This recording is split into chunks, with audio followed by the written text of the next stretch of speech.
Let me read to you a passage from the 18th chapter of St. Luke's Gospel, verses 9 to 14. It's the Gospel for Saturday of the third week in Lent. St. Luke writes, "To some who were confident of their own righteousness and looked down on everybody else, Jesus told this parable. 2 men went up to the temple to pray, one a Pharisee and the other a tax collector. The Pharisee stood up and prayed about himself. 'God, I thank you that I am not like other men, robbers, evildoers, adulterers, or even like this tax collector. I fast twice a week and give 1/10 of all I get.' But the tax collector stood at a distance. He would not even look up to heaven, but beat his breast and said, 'God, have mercy on me, a sinner.' I tell you that this man, rather than the other, went home justified before God. For everyone who exalts himself will be humbled, and he who humbles himself will be exalted." That's from Luke chapter 18, verses 9 to 14. And what does it suggest to us? Well, it is an intriguing fact, to say the least, that despite the gift of his conscience, enabling him to see his sins and his sinfulness, man often finds himself confident in his own righteousness. Everyone has been endowed with a conscience, which is to say, with the power to perceive what is morally good and morally bad, and the power to judge his own past and future actions accordingly. This power of the mind can be developed or not, and it can become sensitive or extremely insensitive. It can even almost die out through constant disregard and neglect. But most people would, I think, have the sense that man is typically guilty of wrongdoing, whether open or secret. There is a natural perception that man in some sense is fallen, that he is prone to do what is wrong, even though there is also a sense that he is not wholly and completely thus. He is not wholly corrupt, in the sense that there is no good whatever in him. But together with this common conviction that we are all sinners, the intriguing fact, as I mentioned, is that we can easily think that we are not sinners. Though we are intimately close to ourselves, we can be blind as to ourselves. We can very easily fail to see ourselves as we are.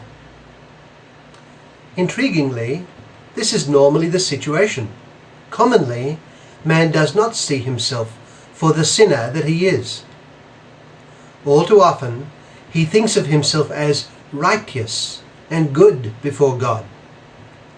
He just does not think of himself as a sinner, except in a general and non-consequential way.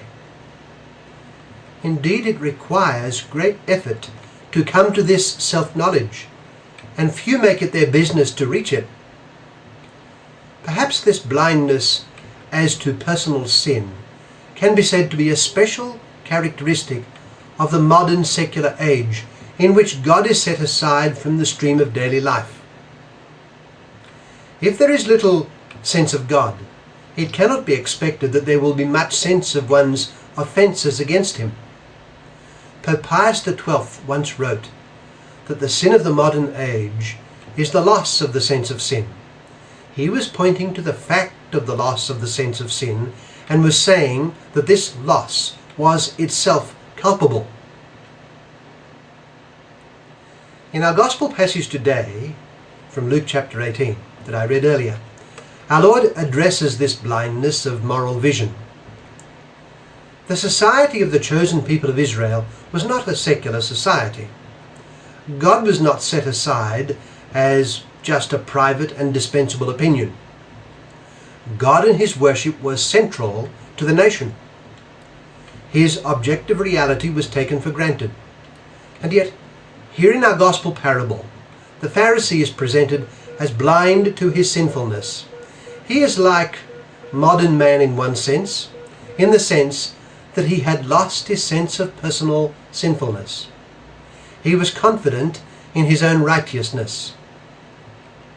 Well, in the parable, there he stood in the temple praying. And notice how our Lord introduces his prayer.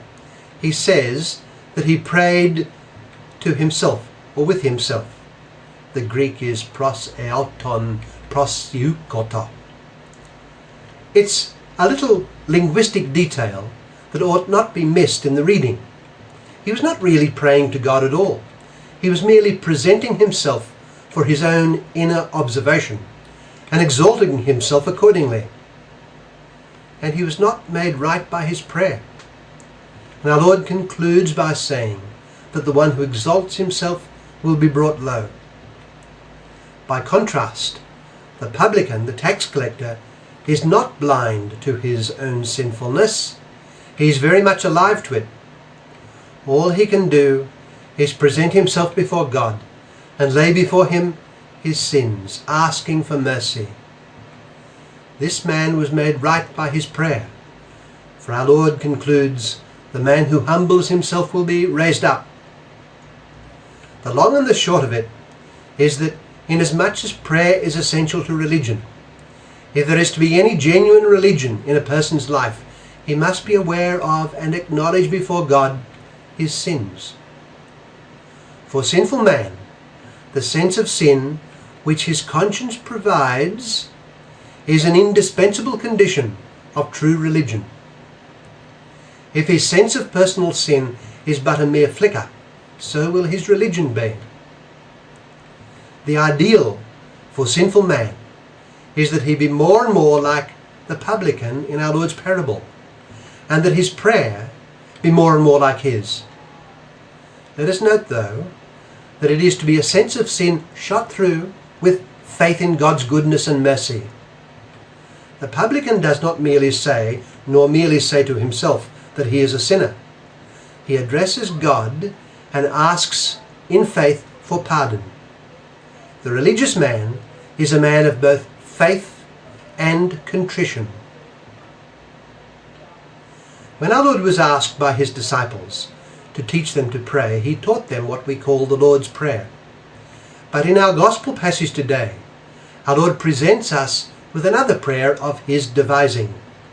It is the prayer of the publican, "O God, be merciful to me, a sinner." The parable suggests that the publican repeated this prayer over and over. It is a prayer our Lord clearly means us to repeat all our lives. It is, we might say, another Lord's Prayer, a prayer he himself has taught us. Let us make it our prayer all our life, right to our last moments.